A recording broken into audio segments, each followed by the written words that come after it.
Hello. Good. Whatever it is for you. My natural reaction is always to say good morning. Good morning. And then I'm very it's morning conscious. for us, though. It is. And I'm very conscious that people, they'll listen at different times. Yes. Whatever time it is for you. I do love, can I just say again, and I know we said this before, but I do love when people message us and tell us that they've listened or where they've been listening to us. Trains. I was about to go trains, planes and automobiles. Obviously, which is a film. Naked in the bath. Naked in the bath. More than one person's been like, I've been listening to you naked. And I'm like, thank you for sharing that. Yeah, we love you, thanks. So I have got a little bit of a plan for our next couple of podcasts of what I'd love to speak about, if that's okay. That is exciting. I'm so sorry for the noise. To get your thoughts. What noise? Oh! Moving. Were you just making sure I was in camera there? Yeah, you've just gone slightly further over. Further. Oh, where Soz everyone. I'm not sure where I'm supposed to sit. Because today I'd like to talk about something that comes up in, I would say, most conversations that I have with the women that I work with, and some of the men actually, about their wives or about things that are happening, which is about being the strong one. And I did an email about it and a film that I'd watched with two sisters, which the name has completely escaped out of my head right now, and I didn't write that down.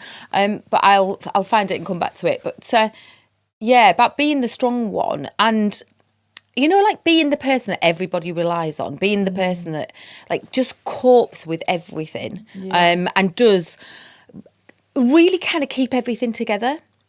And as I'm even thinking about that right now, I'm really conscious that when your nana died, I even had that thought in my head of who it's got to be me now that does that. Like it was like this responsibility, but I think I'd carried it before that as well. Yeah. So I wanted to talk to you today because, you know, we are a different generation, you know, as mother and daughter, but just where you see it happening in your life, and also where you think it started from. What are your thoughts on what happened? And I'd like to share some of mine, because I don't think, as we talk about this, that we will be the only ones that recognise this in us. No. Most definitely. Because I would say that that's probably one of the emails that I got the most responses to, with people saying, oh my God, that is just me, with that as well. So I wanted to talk about it. So when you think about any conversations that you're having with other women, or even just to think about you first, where do you see it showing up for you? I guess it's an interesting thing, because I think the term, like, are you the strong one? No, I have the upper body strength of a worm. She does not, just so you know. No, I really do. I can't do a single press up. Okay. Dave didn't believe me that I couldn't do a single press up, and he made me get down and show him, and then he just couldn't stop laughing at me, and I was like, this is so hurtful. Anyway, bullied. But in terms of the person who keeps it all together, so yes, all of the time. And I don't think I've ever consciously thought I'm the strong one, but I've definitely been like, So, for example, this morning, Arlo came downstairs, was like, I don't want breakfast, I want snacks. And I was like, okay, you've got a snack cupboard, go get snacks. And he's like, well, are there any red bars? And they're these little jam-filled cereal bars that we've got, which are, you know, they're still the baby ones because he still loves them, and they've got way less sugar in than the grown-up ones, so genius. But there are none. There are none because we need to do a shop. But for some reason, even though I have gone through all of the effort of writing down a weekly like meal plan, and then I've got a shopping list that goes with that.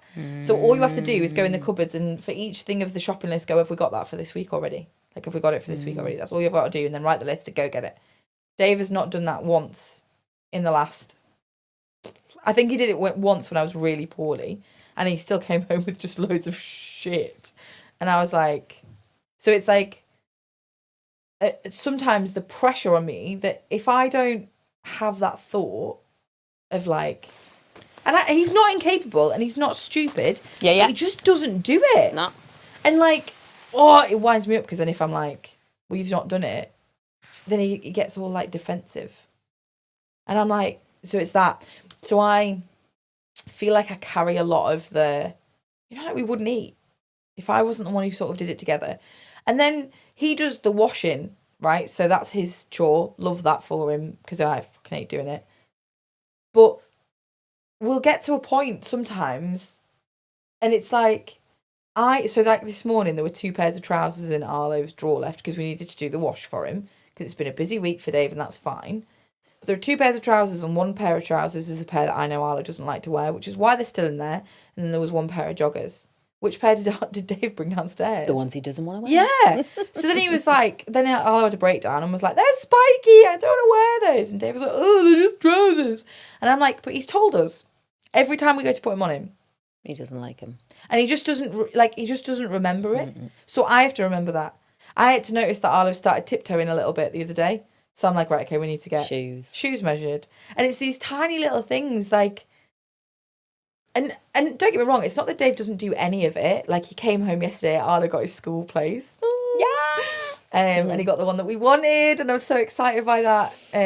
So if you'd listened to that episode, he got it.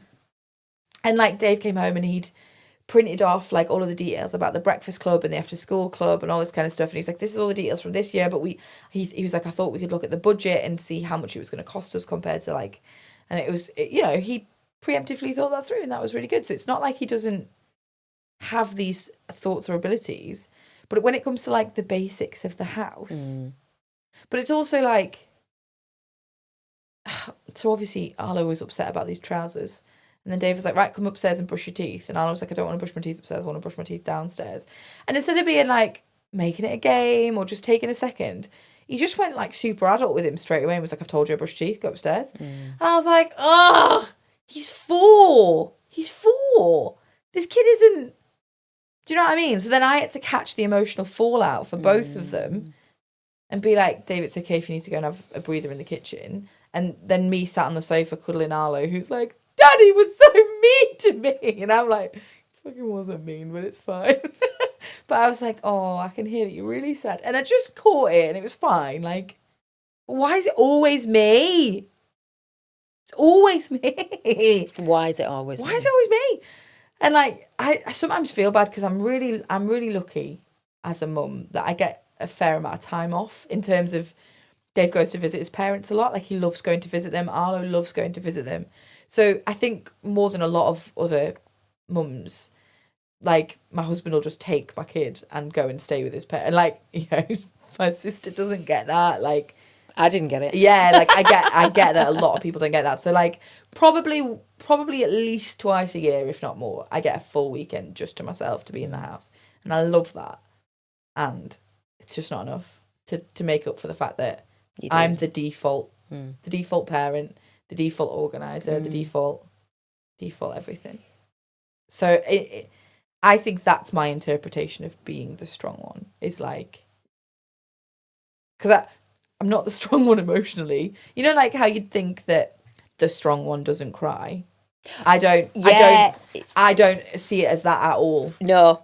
I've got some examples actually, because I was doing some reading around it because I think it's this thing, isn't it? It gets labelled, you get labelled the strong one, but actually it's not that. It's almost like it becomes part of your persona. But it's not just that, I take care of people, or it can be a number of ways that it shows up. And that, what you've just described, is such a brilliant example. And you were making me think of one that I'd read, which was about kind of, when I've done this, what, you do it. You walk in a room, right? You see what needs doing straight away. Oh, yeah.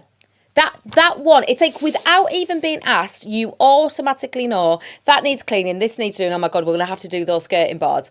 Those curtains are going to need taking down next week, and they'll need, I'm sure we're due to do this. This needs to, and it's like, and it is, I would suggest it's primarily women that I talk to that just have this ability to be able to see things. Some other examples, in terms of, the kind of woman who literally learns it's easier not to need anything. That's, it's almost like I don't need any help, I don't need anything. It's like, and it is, we've learned it because we're going to come to that. Or the woman who's really good at, achieving. Because bearing in mind that I know when we've talked before, that's one of your things, isn't it? Hyperachievement. Working hard, doing well, being praised and being celebrated. It's like it all becomes this thing. That's another example of being the strong one. It's like, I can do it all. I don't need any help while I'm doing it. I see it all. And it's all on me. And it's like, it is strength. It is. And that's why I wanted to talk about it today, because it is strength. Yeah. And it costs you. If it keeps going, it costs you. It's like the little thing that Sarah got me. My little sister bought me a little sign for my desk that says the fixer. The fixer of everything. Because I can. Because people text me, they go, I'm struggling with this, can you help? And I just do. Like, whether it's a car insurance claim or, you know, well, she's on with the mortgage in a minute. Exactly. I'm helping her as though I've got any fucking idea. I've never applied for a mortgage before in my life. I giggle because I love that this is what your sister does. I love it. I love that she just got, and that we've got a family like love this. That she'll just ask for help. And everybody, all of us do. Yeah. You know, we I think as a family group, we're quite solid in that way. There are moments that you will say, I need to talk about this. Has anybody got space for me? Yeah. So not very often. No, not very often. But I do think that is something that actually matters. That people can be there if asked. In that way. But you're right, it is that. And I giggle because you've seen it before anybody else has seen it. You're already in and it's done. Yeah. And I like look at it and go, oh, okay. Where does that come from though? Because, so there's two things that I want to do today. I'd like to talk about what you think and what we know it comes from in terms of how we learn it, because it is learnt. You know, I didn't come out of my mum's womb going, right, that's it, everything's my job, I'm going to sort all of this shit out. What am I going to do with it? I've learnt it along the way, so I want to talk about that. And I want to talk about eldest daughter energy. Yeah, she said. Yeah, bear in mind, wish I had. We are both elder daughters. I know. You know, and talk about... By the way, I do know that I have two big sisters, but they didn't live with us. No. It's not the same. No, it's not the same. I was the big sister in this situation. And it's that whole bit, isn't it, about... I'd like to talk a little bit about the difference for me and what it's been like to be on the other side of it and be somebody that doesn't want to be the one that does all of that. But actually, what I've experienced is the panic of, well, if I'm not that, who am I anymore? Okay. So there's a little bit, and possibly that's something for me to mention just now, bearing in mind what you've just been saying, because it's really fascinating that a reel was shared in the family group last night with the girls. And it was the one where the mum's in the car and it's the kids in the background and they're laughing and joking. I don't know if you've seen it yet. And it's absolutely beautiful. And then it's this whole thing about, you know, you just don't realise why this matters. The kids are playing. It is just glorious. And then it's the mum sat in the car and it's quiet. And I started to cry. Oh. And one of you, and our Sarah's sent it with a little note on it going, oh my God, the kids are not even leaving home yet. Why am I crying at this? Like type of thing. And I was like, they're going to fucking school. They are going to school. That is what my life became. You know, that whole bit. And it's really interesting for me to be able to honestly hold two things together, which is that I miss that. I do miss that. I can feel it. I miss Saturday nights. I saw a message coming through of like, when you were sat in the house and you could just hear us all talking. Oh, I used to love it. Yeah. Like I do, and I miss it dreadfully. I do. I miss all of you, all four of you. I miss the conversations and the you know, watching you grow up. I do, because I loved it. I absolutely loved it. And I love peace and quiet. Silence. And I don't not miss fielding arguments. So there's I know that I'm at a time of my life where like I don't always have to do that and look and think about where do I pick it up. And also the change in my relationship with Dad, which is that, you know, we both do our own washing. We generally cook for ourselves because he works shifts and things like that. But I've got to tell you, there are times that the fear within me or the panic, because who am I without being that person? And that's what I've been unlearning, is that it's not my job to do all of that and to be all of that. Care for everyone. And to care for everybody. And it's been interesting in the morning pages that I'm writing, which we finished it wasn't last night. It'll be 2 weeks ago for you guys when you hear this. Or is it 2 weeks? Or was it this week? I don't know. Anyway, we finished it and it was amazing. Yeah, we did our last session. It was just incredible. And we're all continuing for 90 more days. The thing for me though is within that, it is this learnt pattern that in my body, if I'm not useful, if I'm not being needed, then who the hell am I? Yeah. No, that's mine. I think it shows up differently, obviously, because I'm in a different stage of my life. Yeah. Sorry, I went quiet there because I was getting my coffee. But yeah, I do think that usefulness. And interestingly, it's interesting to consider where they came from differently, because me and you had very different childhoods. And like, you were not like Nana to me. So mine didn't come from the same reasons yours came from. But I had a lot of siblings to fight with. Like, I grew up knowing that I liked being the one that you could rely on. Yes. Yeah. I liked being the one who... I remember, like, we'd drive home from school and you'd need your money paying in at the bank, and it was easier to not have to park with 4 kids and get out. So I'd go in. You'd have done the slip, because it was back in the days when there was slips. You had to write on the slips with your hands. It all on. You had to count it. And I used to go in and pay the money in and come back out with a little receipt. And I remember Danny never wanted to do it. Never wanted to do it. But I liked it. I liked being the one you could rely on. I liked being the one who never got told off. So you didn't have to worry about me. Yeah. You didn't have to worry about parents' evening with me. If it was parents' evening, you knew you were going to get a good thing. Like, that's where mine's come from. Because I think I could see that you were obviously doing a lot, because you had a lot of kids and you worked hard. So I saw that I wanted to make that easier. And it's how I got attention as well, was by being really, really good at stuff. Being the one who cleaned up, or the one who walked the dog every day. And there were 4 siblings, and somehow I was the one who walked the dog every day. Like, how did that happen? Yeah, I have no answer for that one. I've got to tell you straight away. I think it was me and Dad. No answer. So the other 3 didn't actually do it. How did that happen? Anyway, this isn't the space for me to hash out. But personal grievances. I think it's really interesting. Just to come back to what you just said there about actually you liked being the one that was relied on. Yeah. At that time, because that's the whole thing, isn't it? Because as a child, we're watching constantly, you know, and it is about our nervous system. We're watching, you know, it's looking for cues of safety. It's looking for where there's any danger, any threat. And as a child, we do learn really quickly to read the room. Yeah. Is the thing, which is, that's exactly what you've just described, isn't it? You notice that, you know, there was 4 of you, there was always a lot of noise, you know, and I was busy. I did do at one point 2 jobs. There was you guys, there was the house, Dad, the dog, Gizmo. You know, there was a lot going on for me emotionally as well, and stuff that had happened, stuff that I'd not sorted out. I was trying to bring things together. And I think this is why it's really important, isn't it, to kind of notice. And none of that I did was ever to intentionally harm or to create situations. It's just that was our life. And you know, I think that's why it's really important to me to talk about it, because I wrote something down here, because we've got some reasons around why this happens. Sorry, microphone.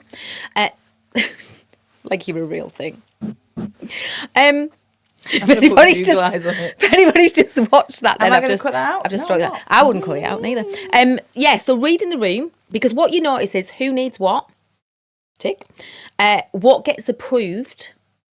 So without even thinking about it consciously, you know that I love that. I'm far more likely to give you attention, far more likely to give you praise. You know, you will have noticed what causes tension.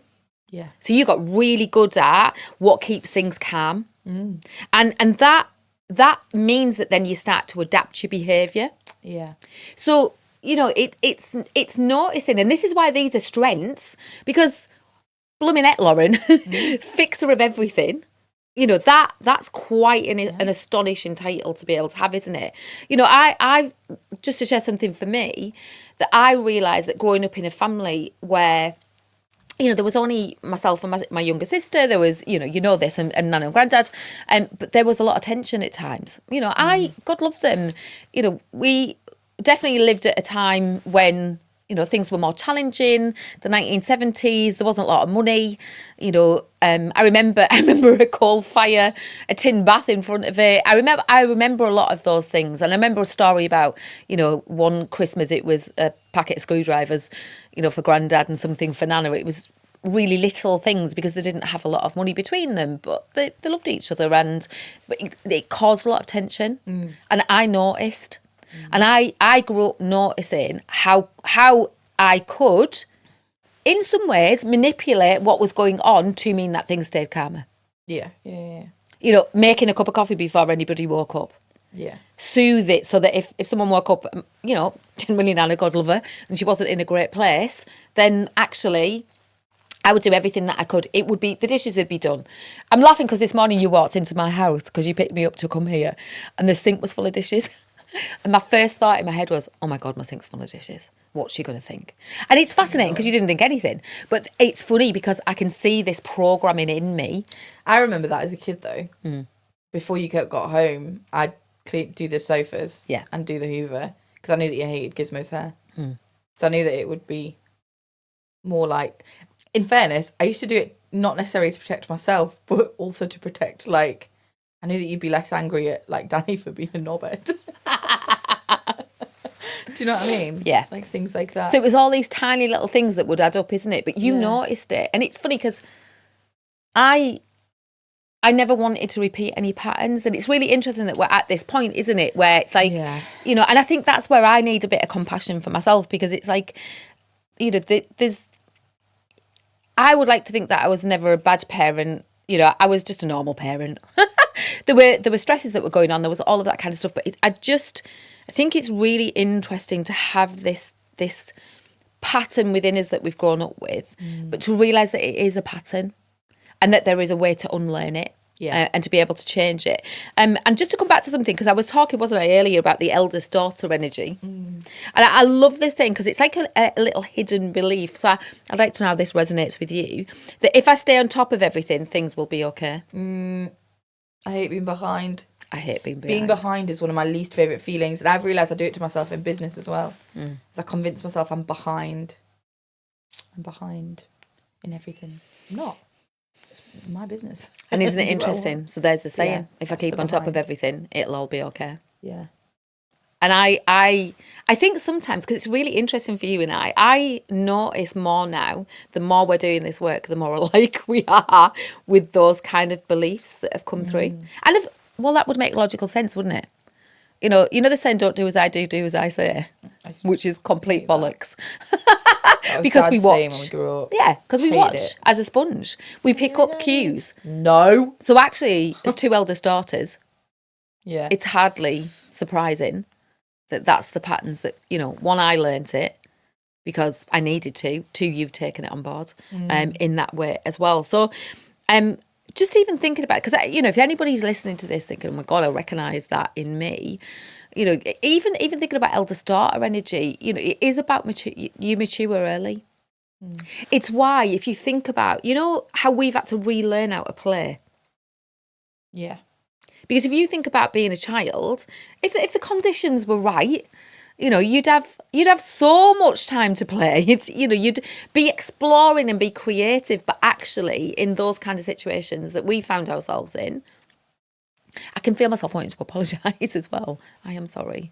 It is that whole bit where you mature early, you take on responsibilities early, you know, you protect everybody else as much as you can. And I think that's a really big thing because you also struggle to ask for help, which I've got to tell you, the pair of us really do. Yeah. Yes. We'll help everybody else, but actually, and help each other. Actually, this is interesting because we will help each other, but we don't like to ask for it, which is what you were just alluding to a little bit earlier when we were talking about the group, wasn't it? Yeah. With that as well. So I think it just, you know, it's that feeling that everything depends on you. Yeah. And it doesn't. Yeah. It doesn't. And it may because we've created it to that point, but actually it's about the fact that ultimately that can change. Yeah. That, I think, when our nervous system has been so used to that as a way of dealing with life, to suddenly then not be wanted, and I'm putting this in inverted commas in my head, because it's not that you're not wanted or needed. Yeah. It's just that things are changing. It feels very uncomfortable. Yeah. Also, so I know that I've had this conversation before, it might have been with you, before we did this work, where And maybe I've been taking responsibility for something that's not necessarily mine, you know, like something that's going on with one of my sisters or siblings or something like that. And it's like, well, you don't have to do it. And you kind of get this thing with like, well, if I don't do it, who's going to do it? Who's going to do it? And actually, the fear of letting go of that is sometimes more scary than just continuing in that uncomfort. 100%. Because me being the person, yes, I'm tired, yes, I'm overwhelmed, yes, I'm stressed, but I'd rather be that than not needed. I'd rather be that than not know who I am or have no purpose in the world. Like, as though I've got nothing else to me. Mm-hmm. You know what I mean? Like, well, if I'm not doing that for them, nobody needs me. And actually, I know that when I'm in a dark place, or, you know, like if I'm in a big mood swing, or I'm in like I don't even know what to call it anymore, because you don't have luteal in menopause, but I get these mood swings where something, but it's not called luteal, is it? No, so what it's would not I call luteal. It? The bloody roller coaster. Swings. When I'm in a roller coaster. Yeah, menopause dip. Yeah, menopause dip. The menopause dip. I do feel like, welcome to my world, because actually this morning I think we both woke up and we were like, in the menopausal what the fuck dip. is this? Because I noticed that's where I go when I'm in the menopause dip. Yeah. So yeah, like, oh, it's really interesting, isn't it? And do you know something that like winds me up? Is when people are like, oh, men and women are just inherently different. And I'm like, I just don't believe that's true. I believe there are biological differences. I believe there are things genetically that make us different, right? I mean, there are biological differences, yes. And number one, that completely disregards the humans that don't associate with that biological sex. Yeah. So it completely disregards an entire, like, just so many humans who are all important and all worthy and all whatever.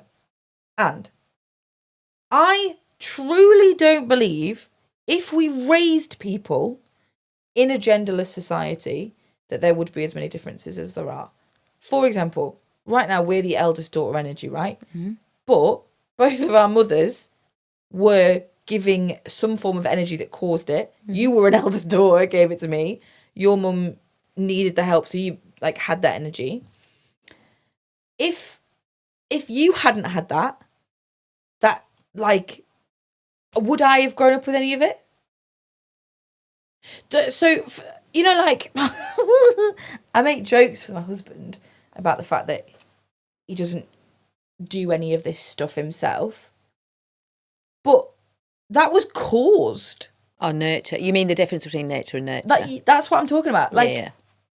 I don't believe that these biological differences people talk about mean that, because I don't believe that only women will feel like this. Like, oh my eldest God. daughter syndrome. No. Can I just share? I've got examples in my head of men that I've worked with who will feel that like this I already too. know. Yeah. Will, and I know a couple of people that listen to this podcast. Yeah. Who I know bring this being the strong one. I can do 100%. Everything. If it doesn't happen, if I don't do it, it won't get done. Yeah. All of that kind of stuff. Yeah. You know, it isn't maybe the room that they see, the dust, the whatever, but it's the job that they see it. Yeah. So in their head, they have to be responsible. I think my point is that we can change it. Yeah. I think I think there's a cycle at the minute where it's like, because for both of us, neither of us realised this was where we were or this was the pattern we were living until later. So it's like we grew up in the pattern and now we're unlearning the pattern. Yeah. So for me with Arlo, for example, I was sad the other day and Arlo was like, would you like my cuddles? And I was like, I love your cuddles. Your cuddles are my favourite thing.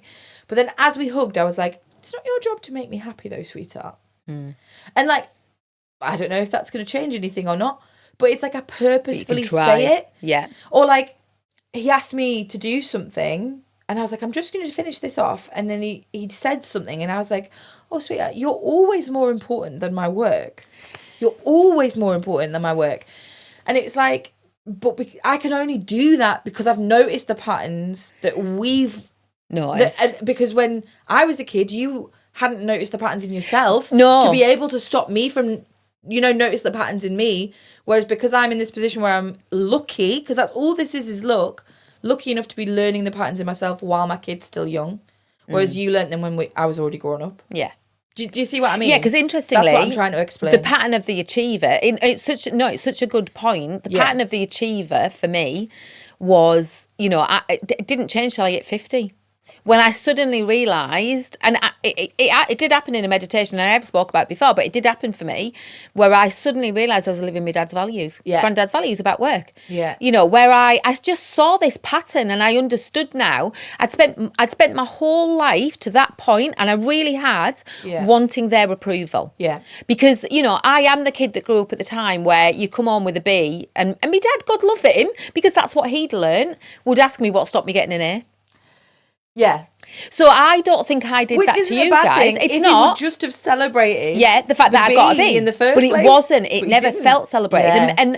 And there were other ways in which I felt like I was a shortfall. Yeah. So so that pattern begins to, and I didn't want that for you guys, because actually it's really interesting to me that, and I think this is where you do see the shift. She didn't want it for us, but I do just want to say that I got all A's and A stars. You did. Yeah, and we celebrated it. Yeah, no, I just wanted Which people is to know interesting, because you got that from other people, because it wasn't from me. Yeah. Because actually, one of the best compliments I ever got was when you guys were all at school, and the primary school that you went to, one of the teachers said to me, all of the teachers said to me, could I have more children?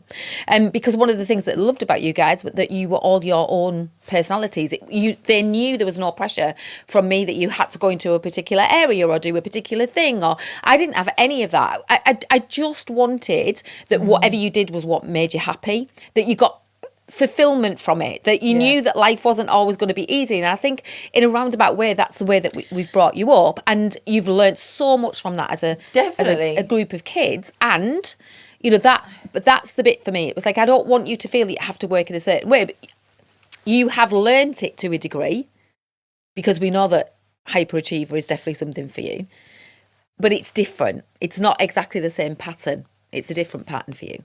And it's that you're undoing that at the minute, I think. You're unlearning it. That it's like my worth isn't linked to my productivity. Yeah, I don't want Arlo's to ever be linked to it. No. I think is the key thing for me. Yeah. Like I want him to be very aware of the fact that, like, if I choose to work on an evening, it's because I want to.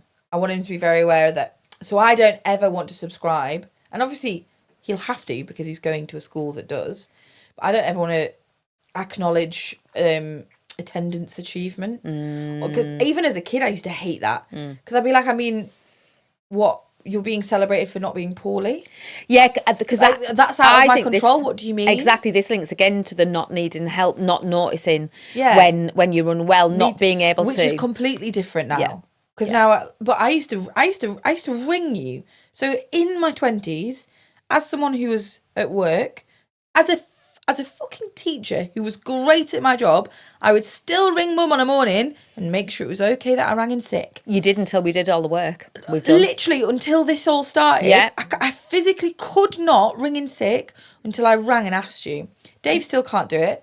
I have to bully him into it. And he still doesn't tell his dad if he's been off poorly. Doesn't want his dad. And his dad's not a bad guy. No, not at all. He wouldn't, do you know what I mean? Like, nothing, but he's got this thing in him that the being off is bad. And it's these beliefs that we hold. But they still do it. I remember being a teacher, and they were doing, like, you got an Amazon voucher at the end of the year if you didn't have any days off.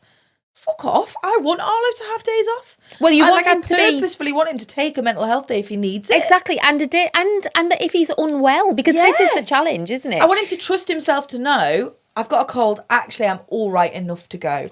Actually, this is bad enough that I think if I pass this on, it's not fair to other people. And also, it's not fair to me. It is that. That's what I want. I want him to trust himself. It's like with dinner. So I never, ever, ever. So this, you never did this, but Dad did. I never, ever, ever tell Arlo he has to finish his plate. No. Like, I'm like, well, is your tummy happy? And it's brilliant, right? Because so he went in the cupboard and there was a big chocolate rabbit, not a Lindt one, but like a Kinder one. Yeah. Chocolate rabbit. And he was like, can I have my chocolate? And I was like, yeah, of course you can, sweetheart. I was like, what I'll do is you have some chocolate. And if you get to a point where I think you might have had a bit too much for your tummy so you don't get poorly, I'll tell you. And he said, okay. And he went and sat down and he was chomping away. And then I looked and he'd eaten the head and the ears. And I said, oh, sweetheart, do you think maybe we're almost finished? And he went, yeah, almost. I said, what about 2 more big bites? He went, yeah. And then he had one big bite. And he went, actually, mummy, one big bite. And then he gave it to me. But it was like, I gave him the autonomy of being able, do you know what I mean? Like, let him choose as well. enough. And understand. Yeah, whereas I remember Dad being like, finish your dinner or you don't get dessert. And God love him. But I get it. That's what we grew up with. Yeah, and also with the lack. Because you don't waste food. Stuff. Yeah. Whereas we don't waste food because I've got 2 dogs. I never give them chocolate, just to be clear. Yeah. Do you know what I mean? Like, so there, if there's half a wrap left, I actually love that. I do think it's such an interesting dynamic because, you know, we've talked about being, you know, influencing and where that's come, some of this has come from, but it comes from the bigger picture. This is not about blaming anyone or anything. It's about awareness and noticing, isn't it? Because it's nice though when you realise there's nobody to blame. Yeah, because and also because I learned this I did learn this a long time ago, that you've just used the word autonomy, that I can have more control. I think sometimes that's where we struggle, because I do think life is changing, that we don't feel like we've got as much control over things. You know, I think the challenges around money, what's happening, bigger picture, all of that is impacting people's autonomy to feel like they have some say over what their direction of their life is going to be like. Yeah, because a lot of people are living month to month. Yeah, like, exactly. Paycheck to paycheck, and that doesn't leave a lot of room for freedom. So I wrote these down because some of the examples of what happens in these coping patterns that show up in the things that we're talking about, you know, this being the strong one, overfunctioning, which is what we just talked about. Yeah. I almost feel like if you want to just get yourself a little piece of paper, write these down and do a tick list. I'm just going to look at Lauren and let's see which one she says. So overfunctioning, we said, yeah, I've done that definitely. Staying quiet rather than speaking about what you need. Oh, okay.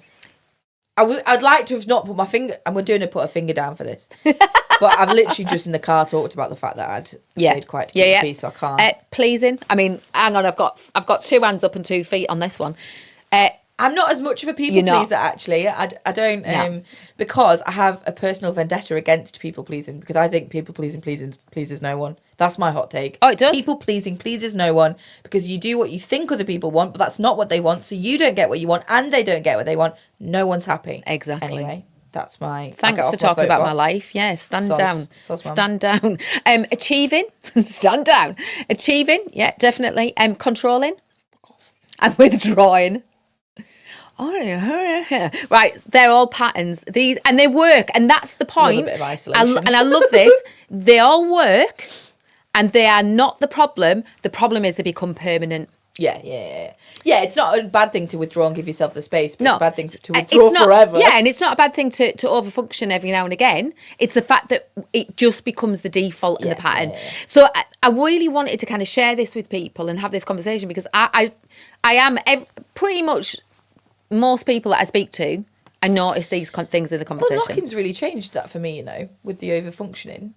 I think this week I've really noticed it, and it's funny, isn't it, that it's like the last couple of weeks of it.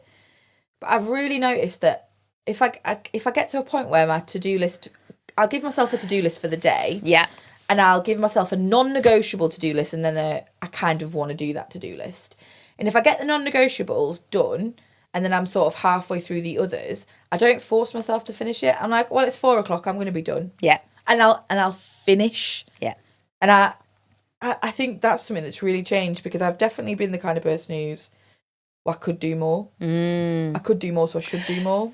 So can I just offer a thought on that, if that's okay? Because I do like a little drop, because I think that's really important, that it was a pattern that made sense at the time when you used to do it and do the overfunctioning. Yeah. And the overworking. And actually, the more that you've learnt about yourself and the impact and what it's costing you, now it doesn't make sense anymore. So actually, you're like, oh, so now you can see yourself changing it. And can I just share a thought for people who might resonate with the overfunctioning bit? Yeah. That, like, especially small business owners, right? Because obviously our income is tied to how much we work, kind of thing, for a lot of us. I used to be like, well, what would I do instead? So we literally had a conversation. I don't even know if it was live or not. I think it was before, about there's a period of time sort of between 4:30 and 6:30 when my son comes home from nursery, my husband's at home, dinner happens, but dinner doesn't take that whole time. And often my son will be maybe watching a little bit of TV, or playing with his Lego. My husband has that as downtime. He'll be reading a book or playing on his phone or whatever. And a lot of the time, I'll sort of, I see my choices as sitting down and doing nothing or working. Because I'm like, well, if I'm not working, what am I going to do? Just fucking sit there and do nothing. And it's because I had this thing in my head that doing nothing was wrong. So 2 things have happened with unlocking is that, number 1, doing nothing's good for you. It's good for you.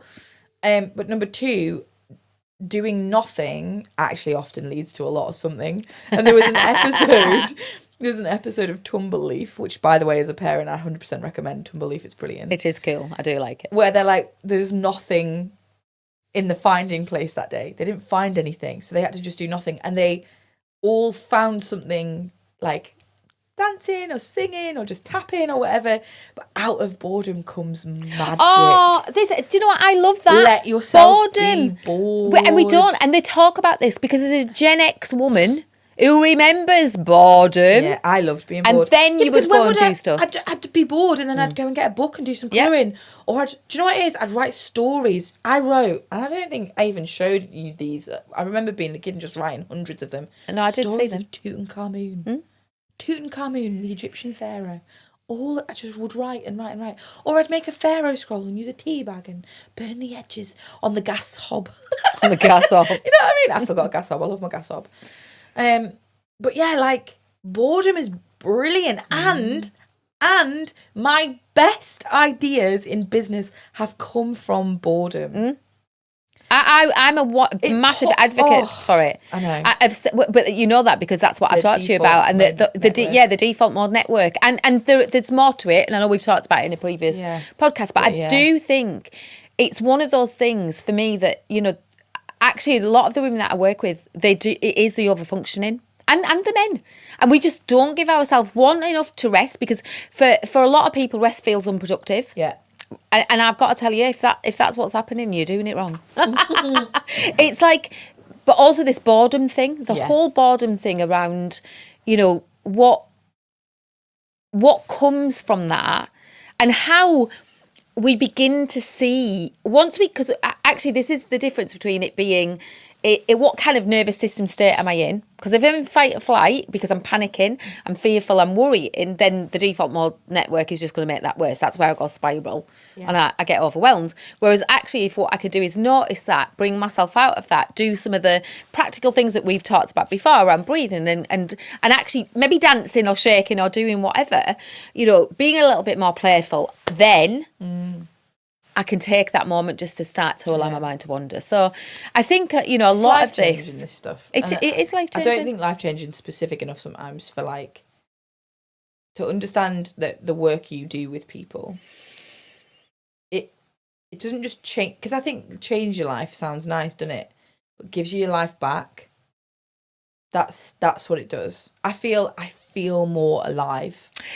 So one of the biggest things for me is that, I 100% teach emotional agility in what I do because, having a full range of emotions and being able to understand them. Last night, in one of those conversations that we had, somebody shared with us, didn't they, how, now they don't stay stuck in their emotions, because they would never, 12 weeks, that's all it's took. And this person literally said, you know what, I notice it now. I name it.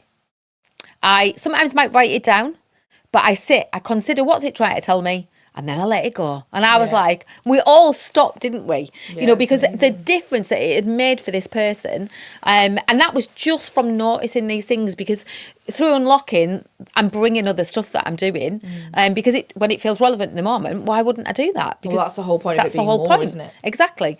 But that, just to know that for me, and to help people spot these patterns that they're in, and help them get out of them.